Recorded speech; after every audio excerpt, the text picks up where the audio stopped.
Assalamualaikum warahmatullahi wabarakatuh. Alhamdulillahi rabbil alamin. Hamdan katsiran tayyiban mubarakan fih. Asyhadu an la ilaha illallah wahdahu la syarika lah wa asyhadu anna Muhammadan abduhu wa rasuluhul karim. Allahumma salli wa sallim ala nabiyyina wa sayyidina al-Mustafa Muhammadin wa ala alihi wa ashabihi ajma'in. Amma ba'd. Rabbi syrah li sadri wa yassir li amri wahlul 'uqdatam min lisani yafqahu qawli. Segala puji bagi Allah, kemudian salawat dan salam kepada Rasulullah, pada keluarga dan seluruh sahabat-sahabatnya yang Allah muliakan insyaallah.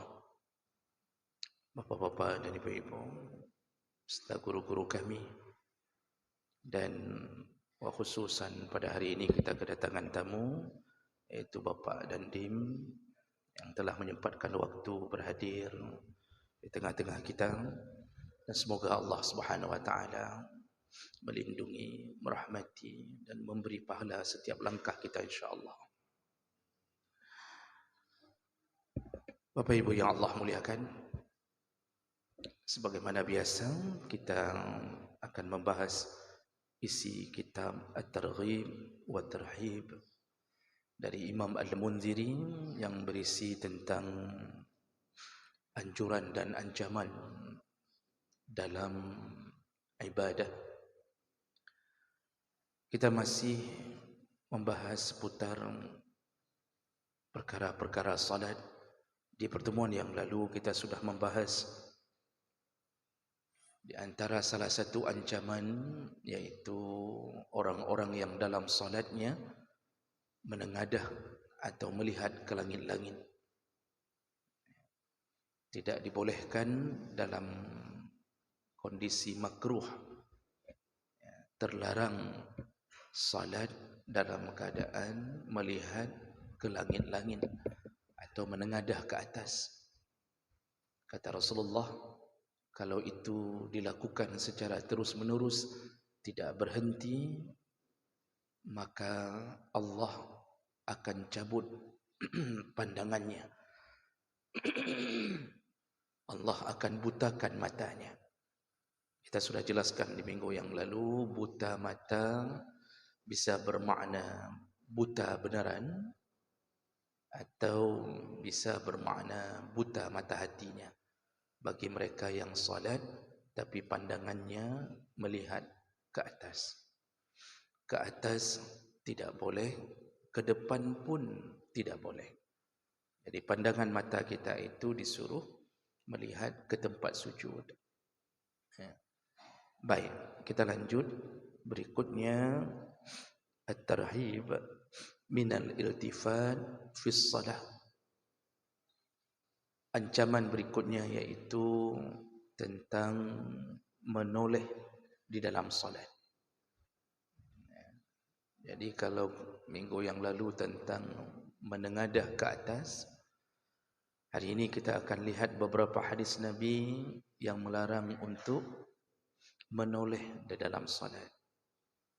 Jadi menoleh ini mata tidak lurus ke tempat sujud. Mata melihat ke kanan, melirik ke kiri. Bahkan ketika rukuk pun seharusnya pandangan itu diarahkan ke tempat sujud. Tapi ada orang yang matanya bukan ke tempat sujud, tapi dia lihat ke arah kanan, ke arah kiri.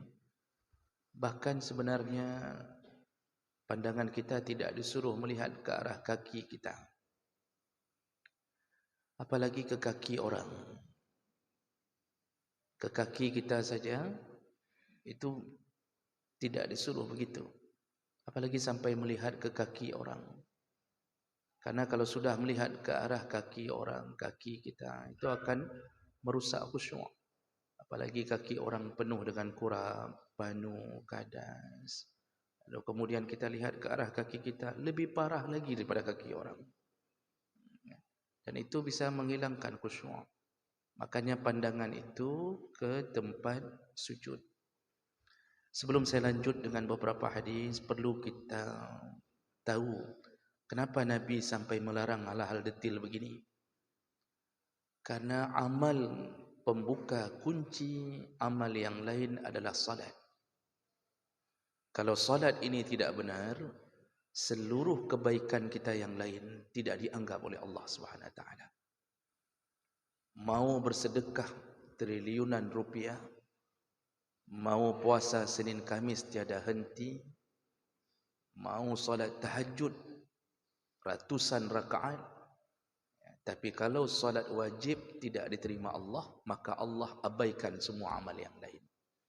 Ini sama dengan orang yang ingin mendaftar PNS atau mendaftar di lembaga manapun, maka kunci pertamanya adalah seleksi berkas. Kalau berkas tidak lulus, maka sepintar apapun kita tidak dipanggil untuk wawancara. Begitu ibaratnya. Maka jagalah salat sebaik-baiknya. Oh, kita ada salat, tapi kurang sedekah. Bagus salat kita, puasa sunnah tidak pernah. Itu masih aman. Itu lebih aman posisi kita nanti di hadapan Allah Subhanahu wa taala. Karena ada seorang sahabat yang bertanya kepada Nabi sallallahu alaihi wasallam, "Ya Rasulullah, dullani ala amalin yudkhilanil jannah." Ya Allah, tunjukkan aku amal yang bisa memasukkan aku ke dalam surga. Jadi pertanyaan sahabat serius. Sahabat kalau bertanya ingin mengamalkan, bukan bertanya hanya sekedar mendengarkan. Lalu kemudian Rasulullah ternyata menjawab sederhana. Apa kata Rasulullah?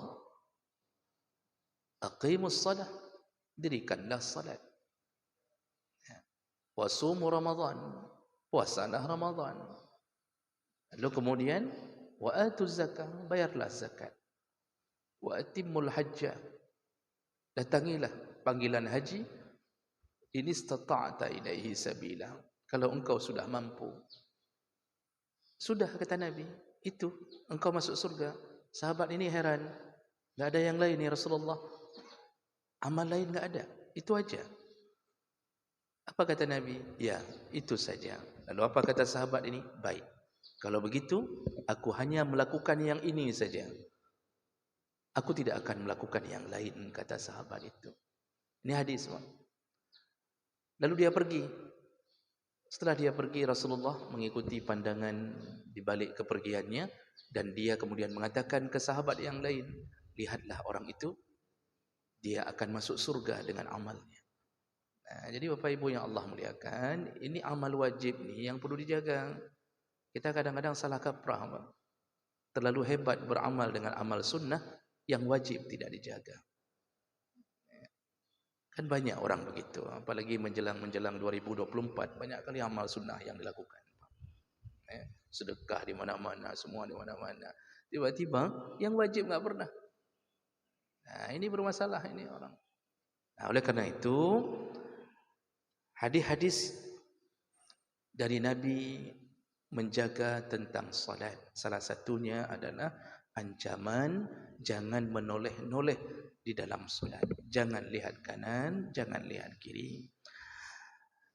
Di antara hadis-hadisnya dari Aisyah radhiyallahu anha qalat, sa'altu Rasulullah sallallahu alaihi wasallam 'anit talaffuz fi shalah. Aku bertanya kepada Nabi sallallahu alaihi wasallam tentang at-talaffuz fi shalah. Tentang menoleh di dalam salat. Apa hukum menoleh di dalam salat? Faqal, Rasulullah berkata, ikhtilasun yakhtalisuhu syaitan min salatil abdi. Orang yang menoleh di dalam salat, dia telah berhasil dicopet oleh syaitan. Ini bahasa Nabi. Orang yang menoleh di dalam salat, dia telah berhasil dicopet oleh syaitan. Hadis riwayat Bukhari, Abu Daud, Nasa'i dengan derajat yang sahih. Bapak Ibu yang Allah muliakan, bahasa Nabi dicopet, tidak dirampok. Karena orang yang dirampok diambil dari rakaat pertama, sampai rakaat terakhir oleh syaitan. Itu dirampok oleh syaitan. Tapi bahasa Nabi dicopet. Di tengah-tengah salatnya, dia sempat memalingkan wajahnya atau memalingkan atau melirik dari dua biji matanya ke arah bukan tempat sujud. Walaupun cuma sekejap, dia dicopet. Seperti seorang pencopet ikhtilas.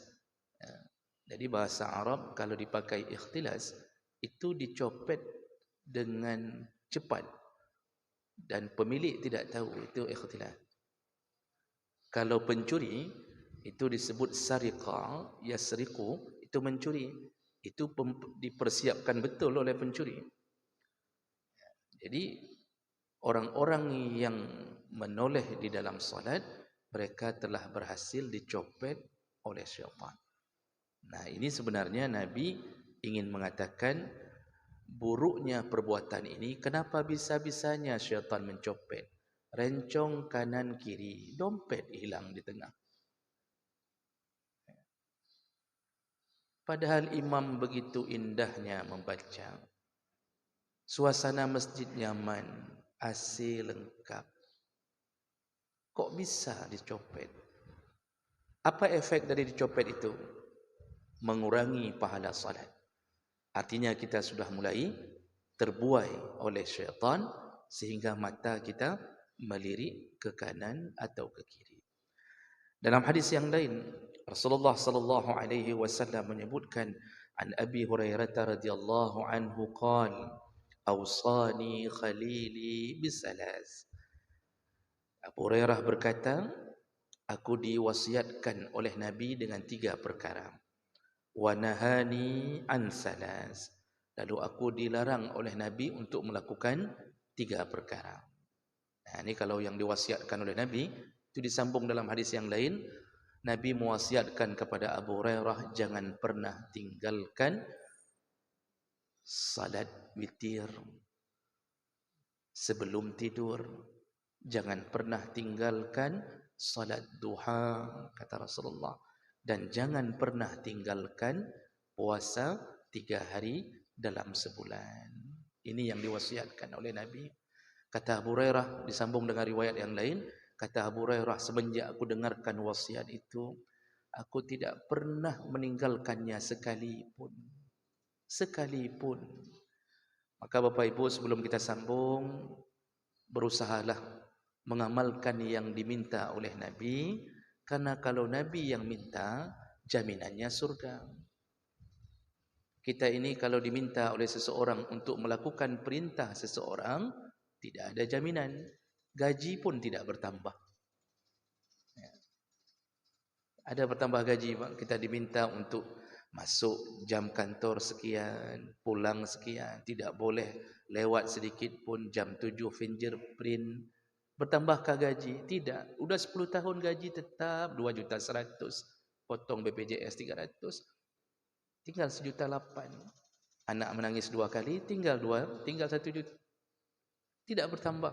Tapi kalau Allah dan Nabi yang suruh, dipastikan surga untuknya. Itu wasiat dari Nabi untuk Abu Hurairah. Nah, di sini fokusnya yang dilarang oleh Nabi, kata Rasulullah, kata Abu Hurairah, 3 perkara.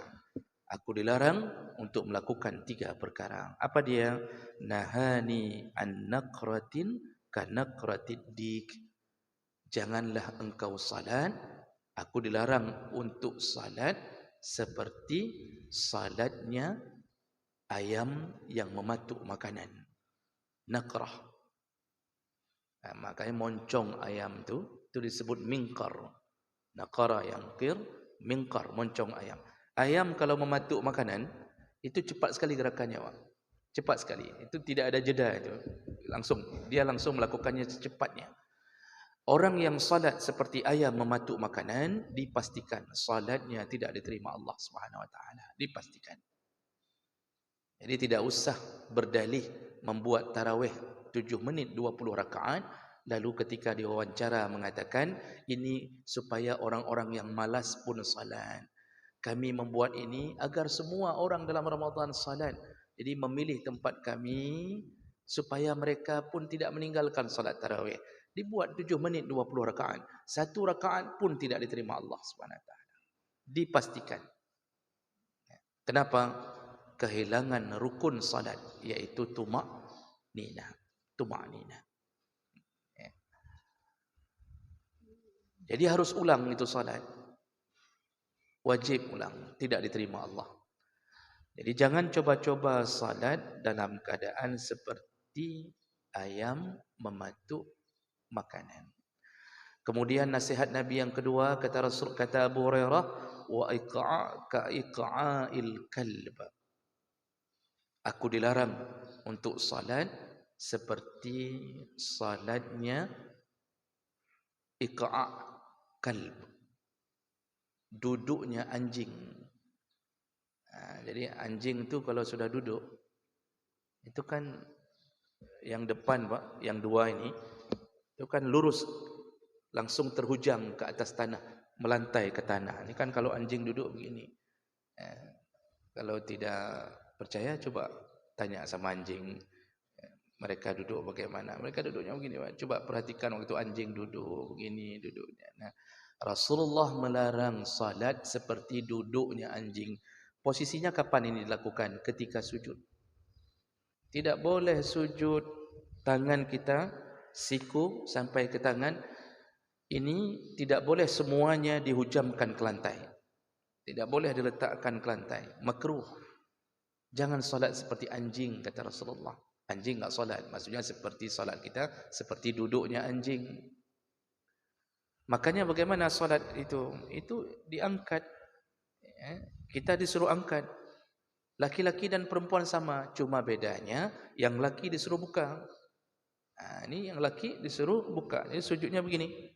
Jangan terlalu lebar. Ini cari masalah kalau terlalu lebar. Apalagi kita tambah sedikit begini, ini sudah nantang nih ceritanya nih. Jadi cukup buka, lebarkan sayap. Kan banyak perusahaan yang melebarkan sayap. Kenapa kita enggak bisa melakukan dalam solat? Yang perempuan buka sedikit, angkat. Jangan seperti anjing. Namun bedanya dengan laki-laki, perempuan disuruh rapatkan, angkat, rapatkan. Menutupi kehormatannya. Begitu. Nah, lalu Rasulullah menasihati Abu Hurairah dengan perkara yang ketiga, wa iltifat ka iltifatis sa'lab. Dan jangan salat menoleh seperti musang menoleh. Bapak Ibu kalau pernah melihat musang, musang itu yang saya baca nih, musang itu yang paling cepat adalah pandangan mata. Tapi dia tuli. Saya dengar dari yang ahli binatang. Dan saya baca, musang itu tuli. Jadi dia tidak mendengar klakson mobil, dia enggak dengar. Tapi dia melihat gerakan. Cepat sekali matanya menoleh. Makanya kepala musang itu bermain-main terus. Wallahu alam. Tapi Nabi menyebutkan jangan menoleh dalam solat seperti musang menoleh. Makanya tidak baik solat lirik kanan, lirik kiri. Oleh karena itu, kita pun yang salat di depannya, jangan memancing orang untuk melirik-lirik dengan memakai pakaian yang bertuliskan sesuatu. Jangan. Oh, kita kerja di satu perusahaan, begitu salat ganti baju, jangan lagi tertulis perusahaan itu. Yang kerja di PLN tolong ganti baju, jangan ada lagi slogan di belakang bajunya. Sudahkah anda membayar tagihan listrik anda? Itu enggak khusyuk dari rakaat pertama, teringat tentang keadaan itu. Nah, jadi oleh karena itu jangan menoleh-noleh di dalam salat. Nah, Bapak Ibu yang Allah muliakan, ini sebagai hadis penutup Rasulullah sallallahu alaihi wasallam menyebutkan bahawa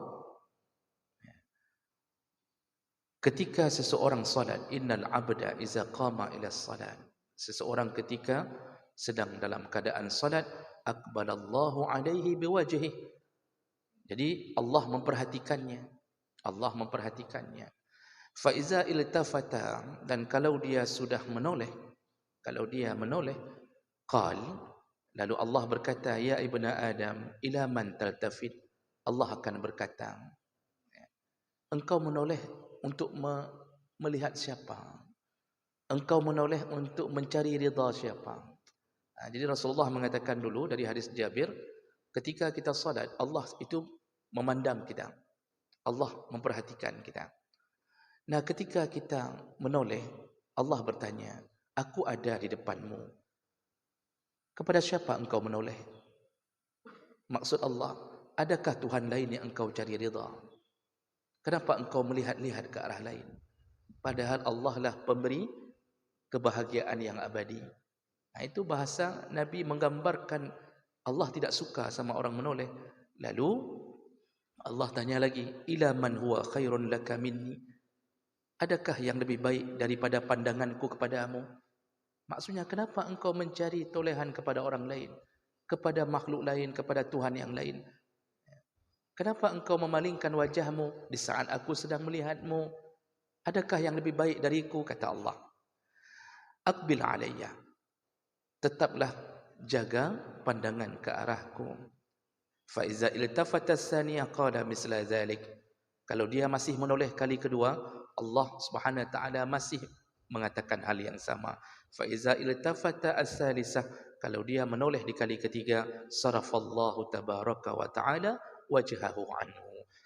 Masih juga menoleh, maka di saat itu Allah memalingkan wajahnya, tidak lagi mau memperhatikan dan tidak lagi sayang dan tidak lagi memberi rahmat kepada orang yang salat itu. Itu kalau sudah melakukan toleh-menoleh di dalam salat. Nah, Bapak Ibu yang Allah muliakan, sekedar sebagai penutup, kita ini baru boleh menoleh kalau keadaan darurat. Bagaimana keadaan darurat? Nanti kalau kita buka kitab Fiqhul Islami wa Adillatuh, maka kita dapatkan ada perkara yang wajib batalkan salat. Bukan sunnah batalkan salat dan bukan boleh, wajib batalkan. Kalau enggak batalkan dosa. Kapan dia? Ketika berhubungan dengan mudarat, iaitu nyawa. Itu wajib batalkan salat. Contoh, apakah itu berhubungan dengan nyawa kita sendiri atau nyawa orang lain? Kita sedang salat, anak-anak kita bermain di hadapan kita. Tiba-tiba ada si kecil lewat di depan kita menuju ke kolam ikan, Pak. Ikannya ikan piranha. Kita yakin kalau dia masuk ke situ tinggal tulang.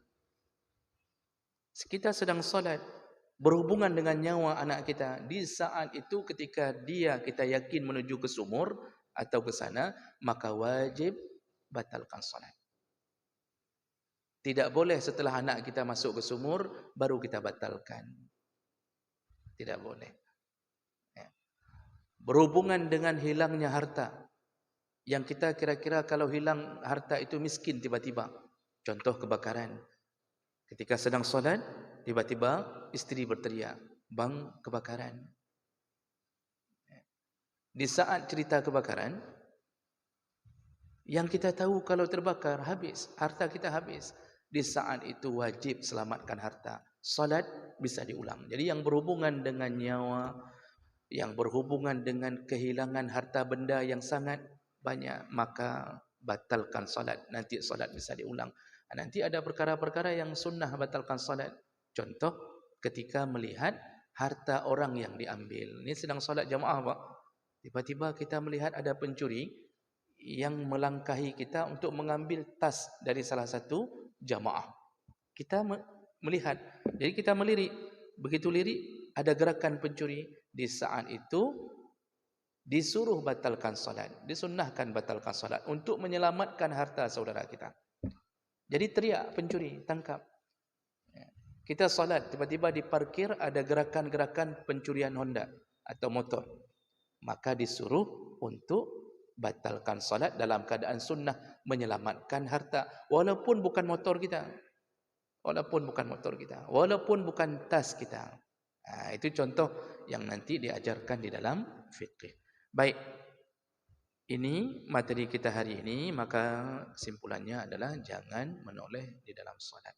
Dan Bapak Ibu, karena kita hari ini dihadiri oleh Dandim, maka saya putuskan di sini dan saya mohon izin ya, untuk Bapak Dandim memberikan sedikit pengarahan ya, karena sebenarnya kedatangan ini juga selayaknya kita mendengarkan pengarahan ini sedikit.